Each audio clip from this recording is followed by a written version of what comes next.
Président, Monsieur le Directeur régional, Madame la Directrice Présidente, Mesdames et Messieurs, en vos grades et qualités, chers étudiants, chères étudiantes. Je remercie l'Université du Travail qui nous accueille aujourd'hui et plus particulièrement Madame Joséphina De Sico, Directrice Présidente de la Haute École Provinciale de Charleroi, Monsieur Guy Béard, Directeur régional des enseignements de la province du Hainaut, et Monsieur Yves Lardinois, député provincial, président de l'Université du Travail. Permettez-moi naturellement de remercier tous les membres et acteurs de l'association campusnumérique.be qui organise pour la 3e fois consécutive ce forum des technologies de l'information et de la communication. Mes remerciements vont également à nos différents intervenants qui, par leur disponibilité, leurs compétences et titres, ont permis de rehausser le poids de cette manifestation, tant au point de vue scientifique qu'académique. Enfin, je ne peux oublier nos différents sponsors, Quantum ICT, Alcatel-Lucent, ICS, Inlock, Xerox, NEC, Dell, Orditech, mais aussi, et je dirais surtout, la section accueil et tourisme de l'Institut Jean Jaurès, qui nous permettra de nous sustenter durant cette journée spécifiquement consacrée aux espaces numériques de savoir et services technologie et pédagogie. Merci à vous toutes et tous d'avoir répondu aussi massivement à notre invitation et de contribuer ainsi à la réussite de cette journée. Microsoft suit Google dans le Hainaut, titrait la Libre Belgique en ligne le 25 avril dernier. En parallèle, elle publiait des extraits de l'intervention de M. Jean-Claude Marcoux, ministre wallon de l'économie, et qui disait en substance, je cite, « Cela prouve que la région wallonne peut s'enorgueillir de son attractivité et qu'elle s'inscrit pleinement dans les nouvelles technologies. C'est une nouvelle étape très importante pour le plan Marshall. » Le même plan Marshall dont je vous entretenais l'année dernière à la même époque, au même endroit, en l'accrochant au fil rouge des établissements de l'enseignement officiel en Hainaut. Aujourd'hui, Mons et Tournai sont à Charleroi, preuve, si nécessaire, de notre volonté commune de renforcer notre force constructive. J'en terminerai sur Microsoft par le mot de son représentant qui surenchérissait en déclarant « Un centre similaire installé en France contribue à la création de 25 nouvelles sociétés de logiciels par an depuis 2005. » Cette relation win-win, ce néologisme anglo-saxon apparu dans la communication politique, cette relation win-win public-privé, nous la vivons aujourd'hui grâce à l'association campusnumérique.be, dont les objectifs, basés sur une pédagogie ouverte, visent à favoriser autour des nouvelles technologies le partage des pratiques avec l'aide et la collaboration d'utilisateurs de tout horizon. L'association qui reste ouverte et aspire aux nouveaux membres doit sa création à la collaboration entre la EPCUT et la HEH, établissement supérieur de type court et de type long de l'enseignement officiel en Hainaut, et qui sont vos hôtes aujourd'hui. La présidence de cette journée sera assurée par M. Pierre-Yves Debliquy, faut-il le présenter, fondateur de Eurisis, société spécialisée en recherche d'informations, de veille stratégique et informatique, et de SIS, société d'information stratégique, et cofondateur de Brainsfeed, entreprise entièrement dédiée à l'information depuis sa récolte jusqu'à sa gestion et sa diffusion. Ces sociétés sont des acronymes évocateurs, au même titre que celui du nouveau centre de recherche créé à HEH à Mons. Je crois, mesdames et messieurs, que nous sommes acteurs de la formation et acteurs de l'entreprise, arrivés en 2008 à un tournant important en matière de mise en œuvre d'une politique d'éthique. Et pour cause. Alors que communautés et régions se cherchent, les nouvelles technologies ont déjà fusionné tous les aspects qui les concernent et représentent désormais une plus-value sociale, économique et pédagogique qu'elles se mettent au service des disciplines. L'ancrage en Hainaut de sociétés de renommée mondiale constitue un patrimoine pour demain. C'est le signe que notre province a enfin réussi la transition de l'industrie lourde vers une économie moins ostentatoire, basée sur des nouvelles technologies génératrices d'emplois à destination d'un public entrant dans le monde du travail. Il suffit de survoler les offres sur le net pour s'en assurer. Pour celles et ceux qui ont déjà participé au forum précédent, elles ou ils pourront sans doute mesurer l'évolution du phénomène des espaces numériques et probablement quantifier les résultats engrangés depuis 2005. Mais ce tournant dans notre société, c'est aussi celui de la liberté, d'une autre liberté, jugée sans doute à tort facilement accessible, cette liberté numérisée qui permet l'utilisation des contenus, l'accès au savoir et à la formation par tous, du moins sous nos latitudes, à tous les instants et d'ores et déjà tout au long de la vie. Nous sommes avec vous ici dans une institution de l'enseignement officiel, l'Université du Travail, pour promouvoir les valeurs de cette liberté numérique, puisqu'elle permet de contribuer à notre action de formation et de jouer ce rôle si important et primordial d'ascenseur social en Hainaut.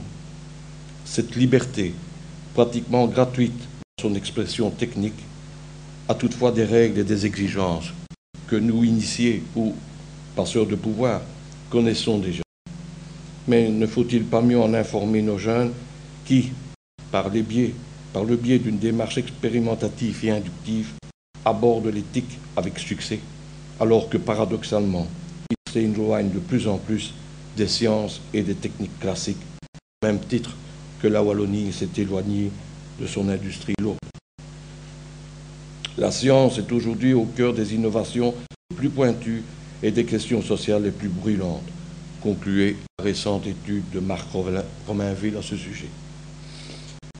D'éthique à la biotechnique, une éthique sous surveillance numérique, sans doute un thème pour le prochain forum.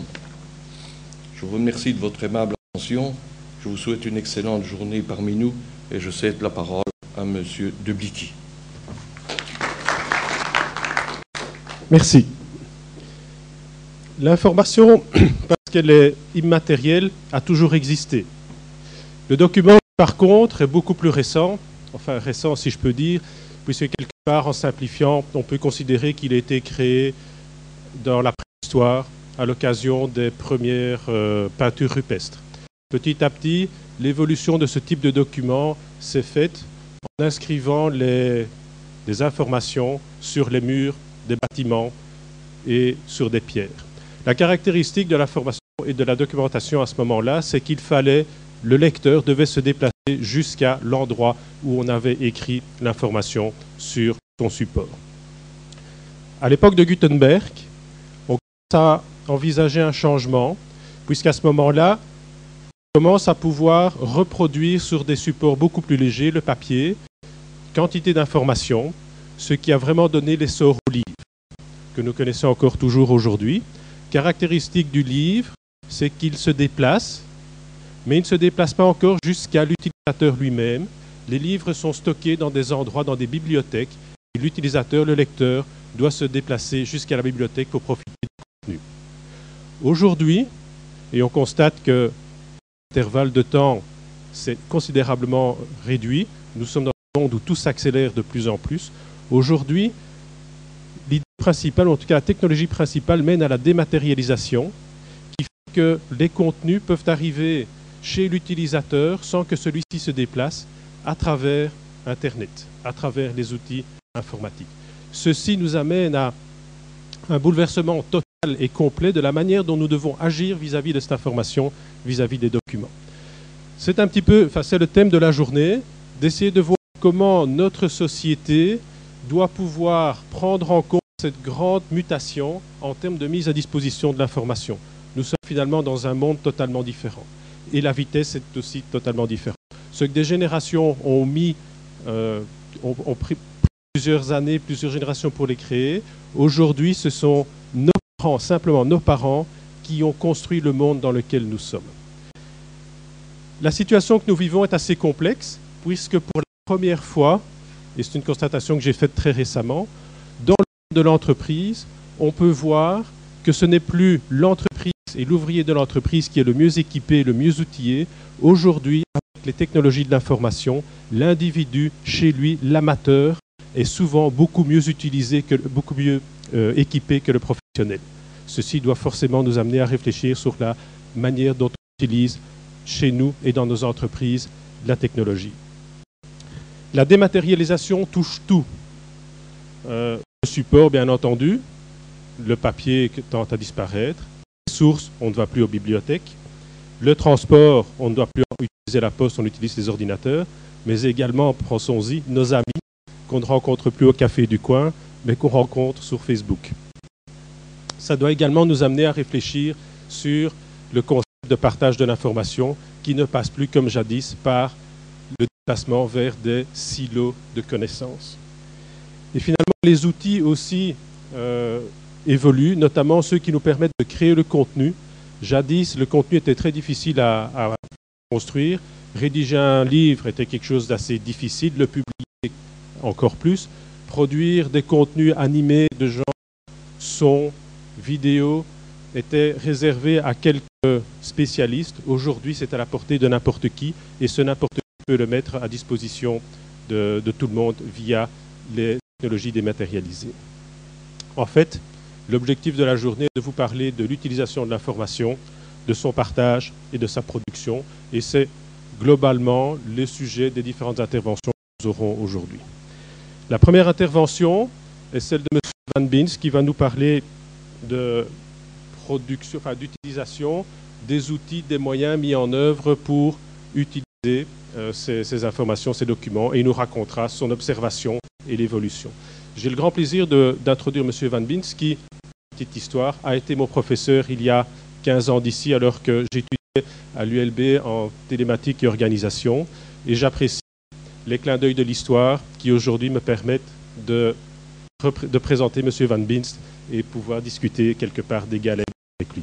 M. Van Beens, la parole est à vous.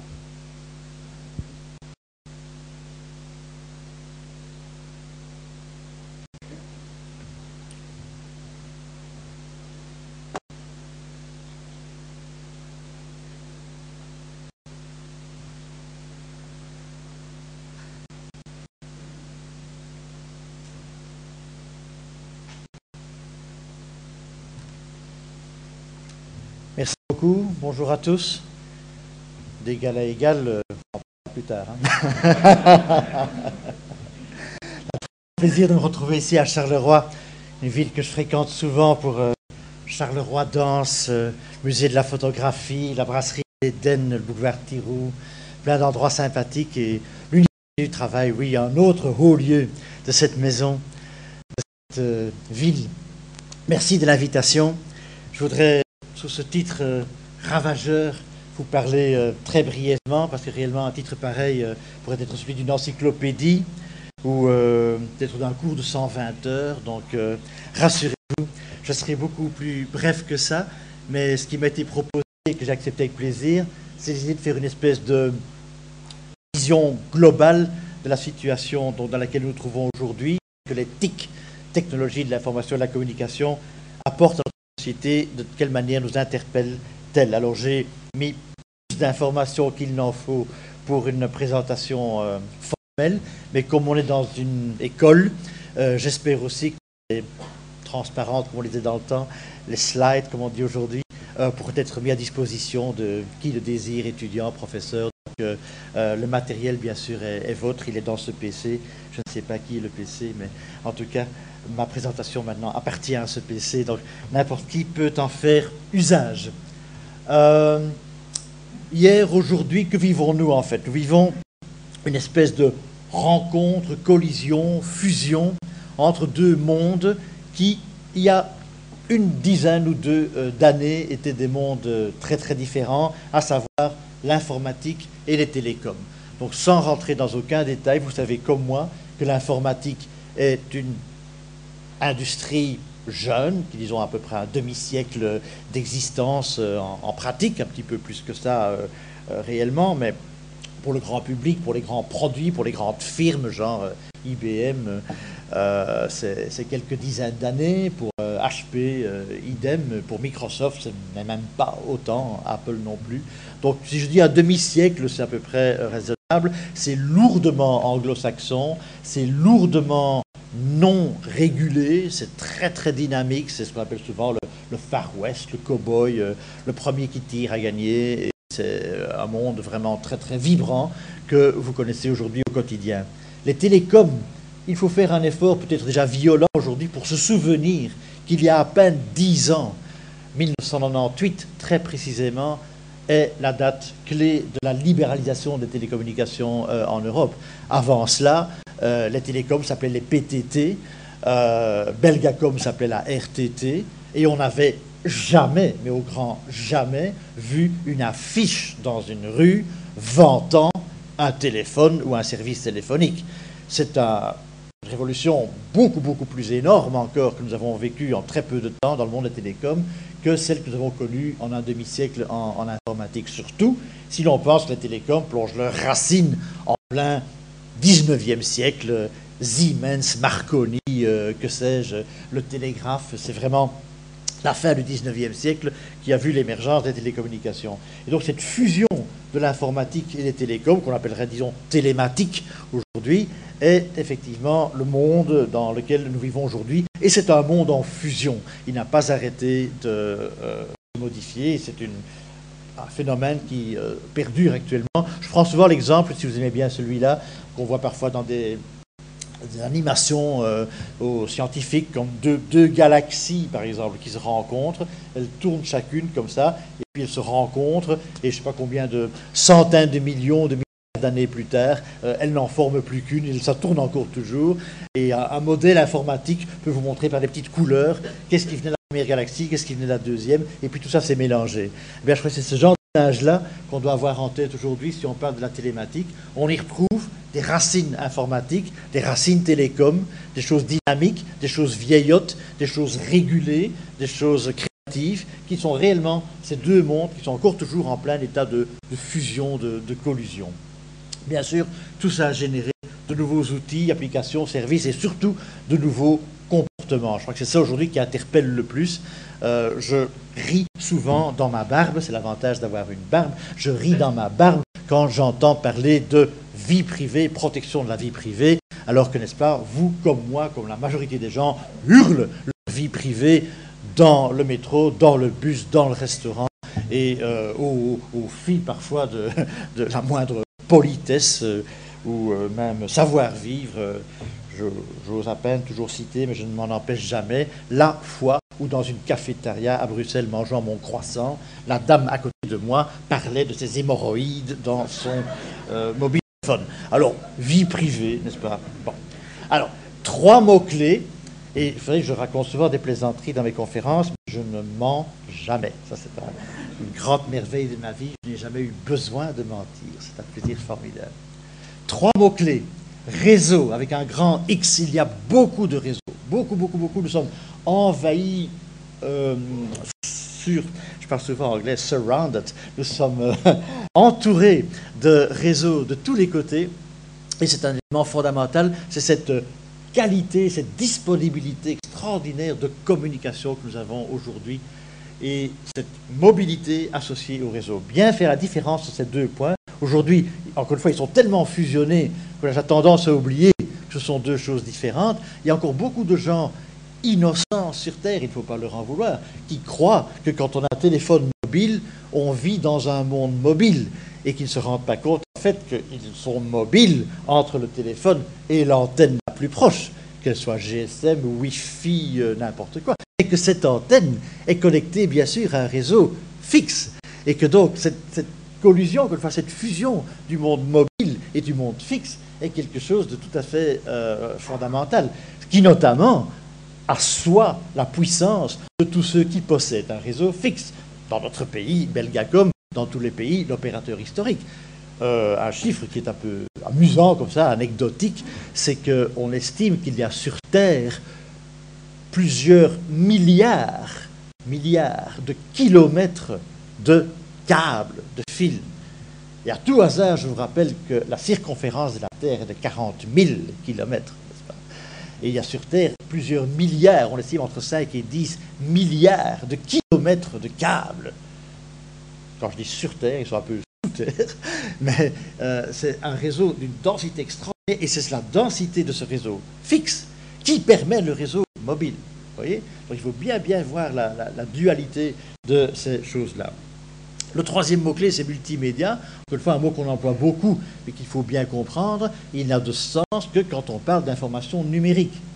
Tant qu'on véhicule, comme c'est le cas aujourd'hui, la radio, la télévision, encore essentiellement sous forme d'ondes analogiques, d'ondes à variation continue, on est en pleine numérisation maintenant, bien entendu, cette difficulté d'intégrer de l'information analogique, ou de nature essentiellement analogique, qui est produite encore souvent analogiquement, parce que l'histoire nous amène analogiquement, nos vieilles photos, nos vieilles vidéos, nos vieux 33 tours, que sais-je. Tout ce monde analogique qui est là doit être intégré dans notre monde contemporain, il ne doit pas, mais la tendance c'est celle-là, et c'est à partir du moment où on numérise qu'on a un réel monde multimédiatique, si j'emploie ce mot-là. Ce n'est pas simple et ce n'est pas immédiat, et beaucoup de difficultés techniques, notamment dans le monde de la télévision, est due à cet énorme passé, que je pourrais appeler passif, analogique. La multitude des formats de télévision est un véritable casse-tête, n'est-ce pas? Et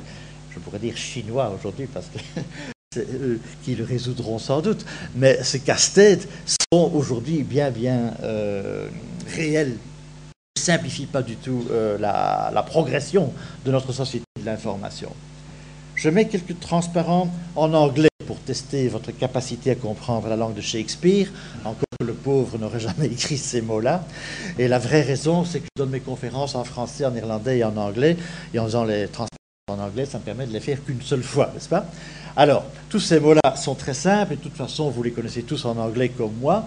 Ça permet un peu de se mettre de l'ordre dans la tête, et ça, c'est les documents que je vais ici faire passer rapidement, mais qui vous permettront d'avoir, si vous gardez mes transparentes, des matériels de référence. Il y a 3 types de réseaux avec lesquels nous sommes confrontés. Nous ne connaissons en général que les troisièmes. Ici, les Access Networks. Ça, c'est vous et moi, c'est le réseau d'accès, c'est avec ça qu'on travaille. Réellement, derrière ça, il y a 2 types de réseaux d'infrastructures, qu'on appelle les backbone en anglais. Backbone veut littéralement dire colonne vertébrale, n'est-ce pas, l'os qui est dans le dos, hein, backbone, ossature. Et les réseaux locaux, hein, les LAN, que tout le monde connaît. IEEE 802 est une norme internationale qui est le fameux Ethernet que tout le monde connaît, fixe ou mobile. Mais ce que nous connaissons le plus, ce sont ces réseaux d'accès et surtout le téléphone et la télévision. Tous ces réseaux aujourd'hui sont wired, câblés ou wireless, sans fil. Et donc nous avons cette extraordinaire richesse de réseaux. Rapidement, pour ceux qui veulent avoir des éléments de référence, hein, dans le monde des backbones, des réseaux d'ossature, vous avez essentiellement le réseau téléphonique, de loin le plus grand réseau du monde, le plus dense, le plus omniprésent, y compris les fameuses fibres sous-marines, bien entendu, qui sont une véritable toile d'araignée qui entoure la Terre entière et qui se développe tous les jours. On câble aujourd'hui encore les océans, les mers, on ajoute des fibres. Internet, qui n'est jamais qu'un usage essentiellement du réseau téléphonique pour sa plus grande partie, et les réseaux privés, les réseaux d'entreprise, intranet, extranet, les banques, ministères, McDo, Carrefour, plus personne n'a pas son réseau privé aujourd'hui, toujours basé sur les mêmes ossatures appartenant aux opérateurs. La fibre en particulier offre une capacité entre guillemets illimitée, je l'ai mis des guillemets bien entendu, rien n'est illimité dans ce monde. Bon, je pourrais vous dire que je suis physicien de formation, donc je suis même payé pour savoir ce que veut dire limité et illimité. Mais elle est illimitée pour les êtres humains, parce que quelque chose qui nous apparaît illimité est illimité, n'est-ce pas? Si vous dites la dimension ici et la dernière galaxie sur Terre, on peut vous la dire. Pour vous, c'est l'infini, c'est illimité. Le nombre de bits par seconde qu'on peut transmettre sur une fibre optique par rapport à ce que nous avons besoin, c'est illimité. Donc, dans ce sens-là, c'est une puissance aujourd'hui dont nous ne ressentons pas la limite, qui nous apparaît comme illimitée, et qui n'est pas chère en plus. Et le principal problème, the main issue, le principal problème, la question, c'est la qualité de service, c'est savoir que les bits par seconde arrivent à bonne vitesse. S'ils n'arrivent pas dans votre ordinateur comme dans le mien, ce n'est pas la faute du réseau, c'est la faute de l'usage qu'on fait du réseau, encombrement des sites web, encombrement des routeurs, encombrement des caches, encombrement de votre ordinateur, mais ce n'est pas la faute du réseau qui, lui, est overdimensioned, surdimensionné, parce que tous les réseaux du monde ont plus de capacité que ce que l'on fait passer dedans. Et la lenteur que vous et moi observons est un problème qu'on appelle de couche supérieure d'application de service et pas de couche inférieure, pas d'infrastructure. Les réseaux locaux, juste pour mémoire, l'Ethernet, aujourd'hui omniprésent dans sa forme câblée, le 802.3 et ses variantes, qui aujourd'hui sont spécifiées jusqu'à 10 gigabits par seconde, même si celui-là n'est pas encore vraiment commercialisé, mais 100 mégas, 1 giga sont aujourd'hui des vitesses normales, entre guillemets, et surdimensionnées par rapport à nos besoins. Une bonne vidéo, regardez la TV, même une TV à haute définition, de bonne qualité, ne demande que quelques mégabits par seconde, n'est-ce pas? Donc quand vous avez 1 gigabit par seconde dans votre ordinateur, c'est surdimensionné par rapport à l'usage qu'on peut en faire. Le wireless, donc le sans fil, c'est la norme 802.11, le Wi-Fi ou hotspot que tout le monde connaît aujourd'hui, je suppose, et qui travaille à des vitesses similaires, de nouveau loin supérieures à ce qu'on a réellement besoin. Le plus important, je l'ai dit, les réseaux d'accès câblés, c'est le fil du téléphone, aujourd'hui surtout connu sous sa forme de ADSL, entre 1 et 8 mégabits par seconde, demain sous sa forme VDSL, qui arrivera également à des dizaines de mégabits par seconde. Belgacom est en train de, on va dire, affûter ses canons pour le marketing VDSL et la télévision de définition à domicile, qui, encore une fois, sera basée sur cette infrastructure. L'autre grande infrastructure disponible, ce sont les réseaux de télévision câblés. Et là, vous avez aujourd'hui un problème technique très lourd qui est ce problème d'envoyer la TV, le broadcast, la diffusion de la télévision, plus un canal digital bidirectionnel. Vous savez comme moi que la télévision est monodirectionnelle, on a même le truc chez vous, et puis c'est tout, tandis que l'Internet et le téléphone sont bidirectionnels. Ce n'est pas facile du tout, n'est-ce pas? C'est très compliqué techniquement de faire vivre ces deux mondes sur ce même qui est là le long des façades de nos maisons depuis 20 ans, 30 ans, 40 ans parfois, ça se voit d'ailleurs, il n'y a qu'à regarder dans quel état il est à beaucoup d'endroits de nos villes, et c'est donc très compliqué d'amener ces techniques nouvelles, modernes, sur ces vieilles infrastructures. C'est le grand problème des câbles opérateurs dans le monde entier, n'est-ce pas, partout. La fibre, comme réseau d'accès, n'est pas encore développée, ou très peu développée. Le fameux Fiber to the Home, dont on parle parfois, reste aujourd'hui encore une vision relativement éloignée d'un déploiement populaire. Au point de vue des réseaux sans fil, il y a bien sûr le modem, sur le GSM, pour les données, il y a le GSM avec ces techniques qu'on appelle GPRS, qu'on appelle troisième génération, UMTS, HSDPA, des choses plus techniques, mais un chiffre intéressant, c'est qu'on arrive aujourd'hui à de l'ordre de 300 kilobits par seconde. Quelqu'un ne pourrait pas m'offrir un pointeur laser parfois, non? Sinon, si quelqu'un a un pointeur laser dans la salle, je suis un bon utilisateur de ce genre d'outil. Sinon, voilà, ici vous avez 300 kilobits par seconde. Je me suis levé trop tôt ce matin, donc j'ai oublié le mien, évidemment. 300 kilobits par seconde, c'est déjà tout à fait raisonnable pour regarder une vidéo normale, donc une TV, le match de foot, les news, tout ça. 300 kilobits par seconde, c'est plus qu'il n'en faut, surtout sur un tout petit écran comme celui même des meilleurs GSM qu'on a aujourd'hui. Donc ça marche bien. WiMAX, je mets un point d'interrogation parce qu'il y a quand même encore un certain nombre d'inconnus sur cette technologie, même si une firme aujourd'hui en Belgique, Clearwire, vend déjà WiMAX. C'est ce qu'on appelle du pré-WiMAX ou des normes dans leur jeunesse. Peut-être Intel va-t-il mettre des chips WiMAX dans nos portables bientôt, mais on n'est pas encore tout à fait certain que ça marchera dans tous les pays. Donc là, il y a encore un petit peu d'incertitude sur ce monde-là, mais ce serait, encore une fois, une nouvelle variante de réseau d'accès sans fil sur de plus grandes distances, à de plus haut débit. Donc ça ne va faire que renforcer mon argument. Toujours plus de réseaux, toujours plus disponibles et plus de bits par seconde, moins cher. Ça, c'était l'espèce de résumé global de toute cette affaire. Si maintenant je reviens un instant à mon deuxième mot-clé, la mobilité, et le président de séance l'a introduit. Tout le monde sait que Gutenberg a rendu le livre mobile, mais il a rendu l'écrit mobile. Il a fallu le XXe siècle, n'est-ce pas, pour qu'on invente le livre de poche. Il a, à vrai dire, le XIXe siècle pour que la presse devienne populaire et que donc le texte soit réellement mobile d'une manière bon marché, comme nous le connaissons aujourd'hui. Ceci est mon bic en or avec lequel je signe les contrats, et c'est ce qu'on pourrait appeler un écritoire mobile.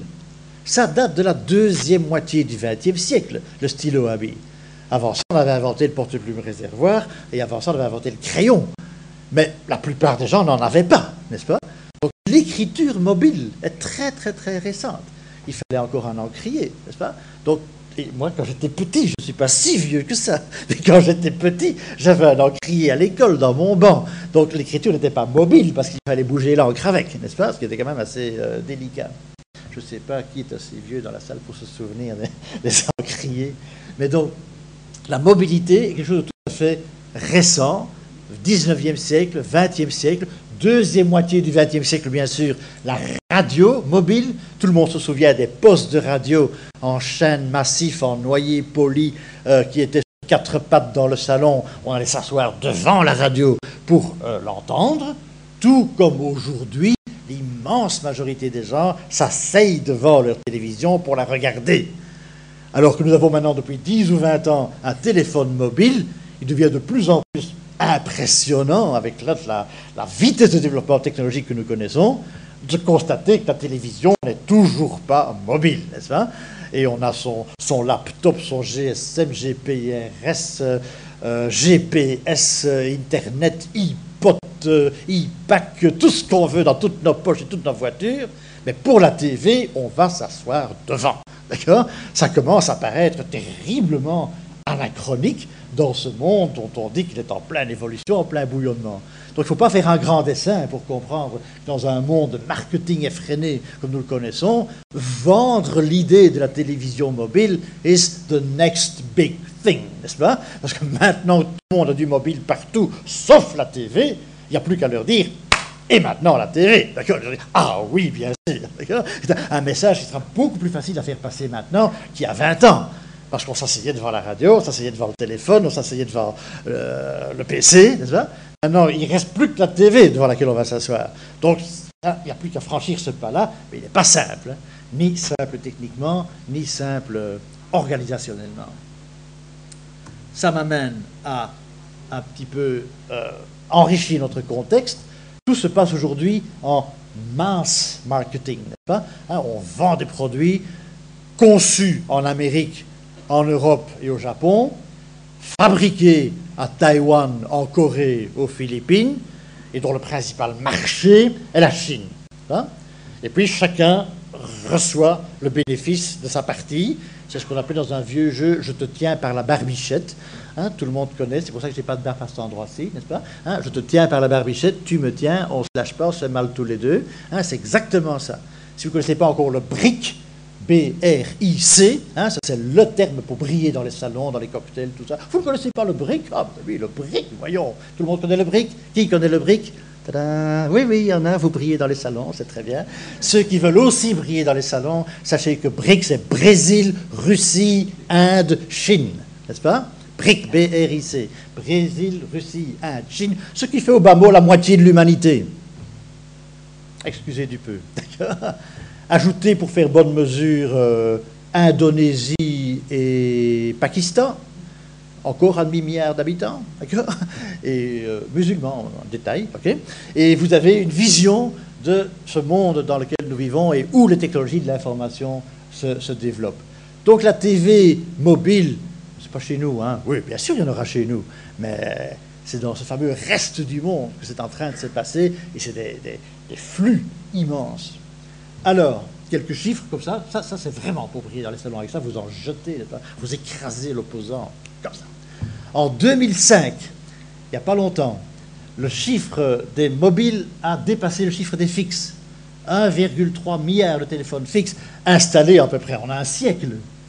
1,6 milliard de téléphones mobiles installés en 10 ans. Ça, c'est une révolution. D'accord? Vous coupez court à toute discussion. Paf! Argument d'autorité. Mais c'est un fait. Il ne se discute pas, ce sont des chiffres réels. Dans le monde entier, bien entendu. Si vous aimez bien les statistiques, Union internationale des télécommunications, UIT.org, ITU en anglais. C'est le site mondial le meilleur. 1,5 milliard de SMS par jour. Alors, comptez combien il y a de minutes par jour, combien il y a de secondes par jour. Je vous aide. Il y a 30 millions de secondes par an. 30 millions de secondes par an. Tic-tac, tic-tac, voilà. 1,5 milliard de SMS par jour. 30 millions de secondes par an. Ça va là? 30 milliards d'emails par jour. En 2005. Ça augmente, ça augmente, ça augmente, ça augmente. Ça, c'est une révolution. Okay? Aujourd'hui, on a dépassé les 3 milliards de téléphones mobiles. Une personne sur deux, sur Terre. Bouffe pas, mais elle cause. Okay? Rien qu'en Chine. J'ai toujours des trucs pour garder mes étudiants éveillés. Et si vous ne faites pas mes étudiants, je vous tiens de réveiller quand même. Voilà. Moi, je suis bien élevé pour venir ici. Alors. Rien qu'en Chine, 500 millions de téléphones et de petits Chinois, et moi, et ça ne fait moins de 40% de pénétration, n'est-ce pas? Il y a 1,4 milliard de Chinois. Alors c'est très amusant, parce que je parlais avec des Chinois récemment, ils parlaient de marketing par téléphone, les trucs les plus super sophistiqués. Et je leur dis, mais vous avez quand même encore 2 tiers des gens qui n'ont pas de téléphone chez nous. C'est une dame, j'ai un manager comme ça, très dynamique. Elle m'a répondu, mais on s'en fout, n'est-ce pas? On a 400 millions de gens qui en ont un. Ça suffit pour faire des business. Et donc, la Chine est bien sûr le pays de tous les contrastes. Aujourd'hui, la Chine est le pays du monde qui a la plus grande classe moyenne du monde. Et ils n'ont pas de syndicat. Sympathique. Alors, toujours sur les chiffres, on a à peu près 1,5 milliard de PC sur Terre. Donc il y a beaucoup moins de PC que de téléphones. Okay? À peu près 700 millions de voitures. Et dans chaque voiture, vous entassez les microprocesseurs, des choses pareilles. J'oublie les consoles de jeux, les GPS, mais vous voyez, hein, ça c'est le ferment sur lequel ça pousse. Okay? En 2000, je n'ai pas de chiffre plus récent, il y avait 1,5 milliard de télévisions sur Terre. Et n'oubliez pas que les télévisions sont regardées par beaucoup de gens à la fois. Le téléphone, le PC, c'est pour une personne. La TV, c'est pour une famille. Ou dans un café, c'est pour tout le café. D'accord? Donc avec 1,5 milliard de TV sur Terre, tout le monde a la TV. Il n'y a que 6,5 milliards d'habitants, n'est-ce pas? Donc on peut dire que tout le monde regarde la TV sur Terre, et ce chiffre continue à augmenter, bien entendu. Et très intéressant, il y avait à l'époque déjà 700 millions les VCR, les videocassettes recorders, hein, les vieilles cassettes, qui sont maintenant devenues des DVD, qui demain deviennent des personal virtual recorders, hein, le disque dur dans la TV. Donc, plus qu'une TV sur deux aujourd'hui a son moyen interne d'enregistrement de l'information. Ça change complètement l'idée de regarder la TV. Hein, c'est bien que même chez Belgacom TV, maintenant, vous devez aller faire pipi, crac, vous poussez une touche, vous revenez, 5 minutes plus tard, vous continuez, et le match continue. Vous n'avez rien perdu. D'accord? Vous regardez la TV à votre rythme. On peut interrompre jusqu'à 1 heure ou revenir en arrière. Replay, hein, 1 heure. Donc vous gérez le temps. La TV a perdu son côté générique, hein, live comme on dit. Ça ne veut plus rien dire. Hein, c'est un détail, mais on peut faire live si on veut. Mais ce n'est plus du tout inhérent à la télévision. Alors voilà, ça c'était la parenthèse techno-informationnelle. Si on revient maintenant, et j'essaye de plus ou moins respecter le timing, si on revient plus ou moins à notre vision, donc hier, aujourd'hui, fusion de deux mondes, informatique et télécom, aujourd'hui, demain, une troisième galaxie qui vivait bien loin des deux précédentes, est en train de rentrer dans le jeu. Réfléchissez bien, techniquement, économiquement, politiquement, la radio et la TV, c'est bien plus important que l'informatique et les télécoms, n'est-ce pas? Et ils n'étaient pas dans le jeu, hein? Ils vivaient à part, bien gentiment. Économiquement, ce sont des beaucoup plus petits acteurs. Pensez au budget de la RTBF et au budget de Belgacom. Il n'y a pas de commune mesure, n'est-ce pas? Belgacom est beaucoup plus grand. Et dans tous les pays du monde, c'est comme ça. Et l'informatique, c'est beaucoup de sous aussi. Donc, informatique et télécom, ça, c'est des géants qui se rencontrent. Les médias, c'est David qui vient dans la cour de Goliath, parce qu'il est beaucoup plus petit, le monde des médias, en termes d'emploi, de business, de chiffre d'affaires. Mais quelle puissance, évidemment, quelle force sociale, psychosociale, on peut dire politique, y compris dans tous les mauvais sens du terme. Museler les médias, pas chez nous, mais dans d'autres pays.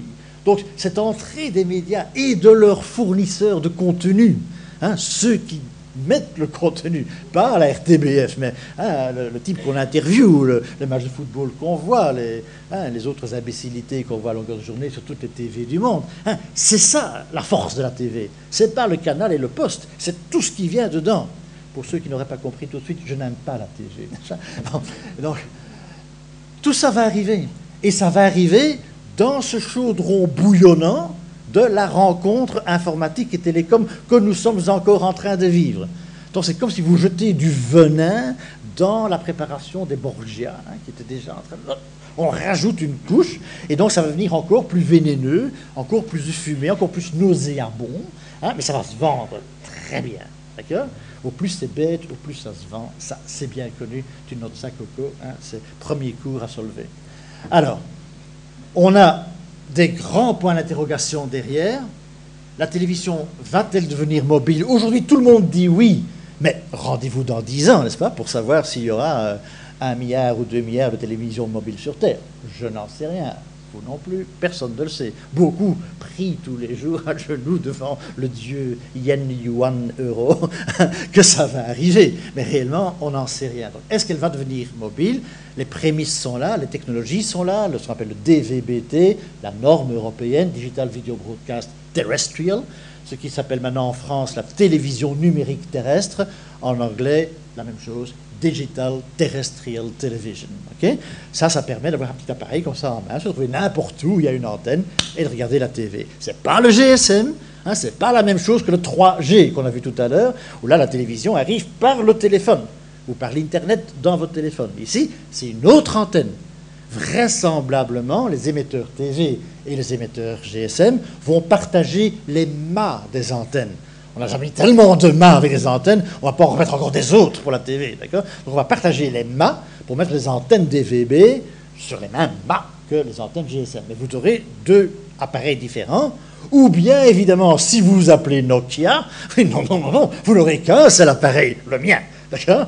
Et le téléphone va recevoir les ondes GSM et recevoir les ondes DVB, deux petits chips dans le même machin, et le même appareil va être à la fois un téléphone, un Internet mobile et une télévision mobile. Ça, c'est la vision d'un pan du marché. Et les Japonais, les Coréens, Américains, tout le monde est dans cette vision-là.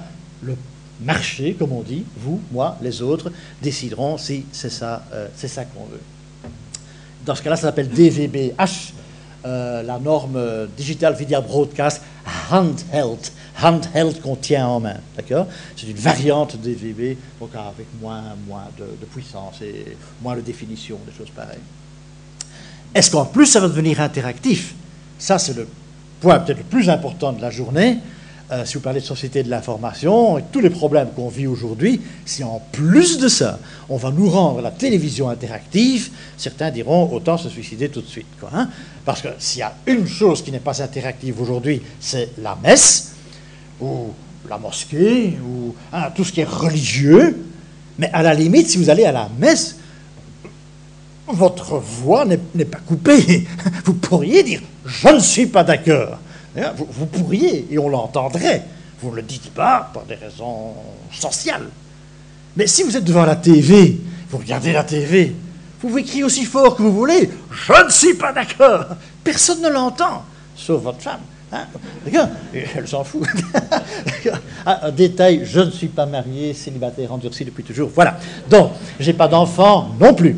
Donc, vous voyez, moi, je vis en pleine liberté totale et je n'ai pas la TV à la maison non plus. Pas de femme, pas d'enfant, pas de TV. Le bonheur. Alors, la TV est techniquement non interactive. Il n'y a pas moyen que ça retourne. Donc, si on va la rendre interactive parce qu'elle est dans le PC, parce qu'elle est dans le téléphone, parce qu'elle est dans un truc qui est déjà interactif, c'est facile dans le chip de mettre tout ça ensemble avec des paquets IP. Mais ça va tout changer, n'est-ce pas? Combien de ministres, combien de présidents de la République, combien de mafieux, combien de vendeurs de sport, excusez-moi, de cul, de sang, de tout ce qu'on voit à la TV, n'a justement pas envie que le public s'exprime, n'est-ce pas? Donc ça, c'est un des plus gros points en discussion pour notre société à venir, c'est la TV va-t-elle devenir interactive? Oui, quand, comment, combien, ou pas du tout, n'est-ce pas? Y compris chez nous, hein. Ce n'est pas une question de censure et tout ça, hein. C'est une autocensure sociale très, très, très profonde. Hein. Donc ça, c'est vraiment un point, je crois, fondamental. Et si oui, à un ou plusieurs de ces points d'interrogation, vous imaginez les comportements fondamentalement nouveaux que ça peut amener. Non, vous ne les imaginez pas. Moi, je peux un petit peu les imaginer parce que je vis dans ce chaudron. Mais ça risque d'être encore beaucoup, beaucoup plus chaud que tout ce que le téléphone mobile nous a amené déjà. Voilà, on va bientôt terminer. Juste pour vous donner comme ça encore quelques petites manières de réfléchir aujourd'hui et demain. Et après-demain, l'utilisateur est déjà en train de devenir le principal fournisseur de contenu en nombre, hein, le phénomène genre YouTube et compagnie, hein, chacun devient sa station TV, évidemment. Techniquement, c'est plus rien du tout.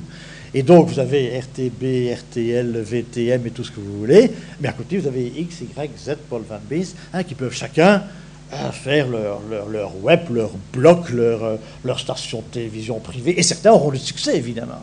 Et donc, ça va encore une fois déstabiliser complètement ce monde bien, bien, bien établi dans lequel nous vivions aujourd'hui. Quand le monde des médias est le premier potentiellement à en souffrir, évidemment, hein, puisque eux sont en première ligne. Ils vont attraper ça comme un coup de fouet en pleine figure. Après-demain, ça, vous le savez moins, moi, donc, une fois, c'est mon métier de le savoir, nous allons de plus en plus avoir des objets communicants. Il n'y a qu'à voir les titres des programmes de recherche. Le fameux Media Lab aux États-Unis, professeur Negroponte et au MIT, hein, Things That Think, très joli, difficile à dire, les choses qui pensent. Commission européenne, Ambient Intelligence, dans tous les programmes cadres, 5, 6, 7 et compagnie. Personal Body Networks, vous les avez déjà, n'est-ce pas, la chaussure qui compte vos pieds, vos pas quand vous faites votre jogging, la camisole Nike, Adidas, Fila qui mesure votre transpiration. Ça, vous l'achetez au magasin aujourd'hui, cher, mais vous pouvez l'acheter pour être le premier, d'accord? Ça, demain, après-demain, vous l'aurez chez CA, chez Carrefour, n'est-ce pas? Ça c'est déjà en train de se passer. Donc des objets qui génèrent de l'information, qui pensent, peut-être un grand mot, mais qui en tout cas interviennent dans la société de l'information, ça va arriver. Pour s'il y a des curieux, IP version 6 est une version modifiée du protocole IP bien bien connu de l'Internet qui permet justement d'adresser, d'avoir un numéro unique pour des milliards et des milliards d'objets. 40 chiffres décimaux. 40 chiffres décimaux. Milliards de milliards de milliards de milliards. 40, 10 exposant 40. Ça, c'est l'espace d'adressage de IP version 6. Donc, si demain, on veut donner à chaque chaise, à chaque bouteille, à chaque micro, à chaque fleur, un chip avec une adresse Internet, on peut le faire. Techniquement, tout ça est là. Ça se trouve déjà dans votre ordinateur. Hein. IPv6, c'est dans Windows, c'est dans Cisco, et dans votre GSM. Tout ça est prêt aujourd'hui, mais pas encore activé. Voilà ce que je voulais vous dire. Si vous voulez un executive summary, on est dans cette société dans laquelle nous sommes immergés de gré ou de force. Elle va se poursuivre. Nous avons tous, chacun individuellement, un tout petit quelque chose à dire, un tout petit quelque chose à faire. C'est pas évident qu'on a beaucoup de chance, mais je vous donne juste une seule image pour terminer. Si vous voyez la marée qui arrive, la mer, hein, vous mettez au milieu et vous dites stop, stop, hein, comme les enfants aiment bien faire, hein, il ne se passera rien et la mer va venir quand même. Et bon, on rit. Si vous êtes en face d'un rouleau compresseur et vous dites stop, stop, vous êtes tout plat, hein, vous êtes devenu un morceau de la route, comme disait l'autre. Si vous voulez réellement faire bouger un rouleau compresseur, qu'est-ce qu'il faut faire? Savoir comment ça fonctionne, un rouleau compresseur, savoir que ça ne roule pas tellement vite, faire un petit pas sur le côté quand il arrive, sauter dans la cabine là, et tourner le volant. C'est tout le mal que je vous souhaite. Voilà, merci beaucoup.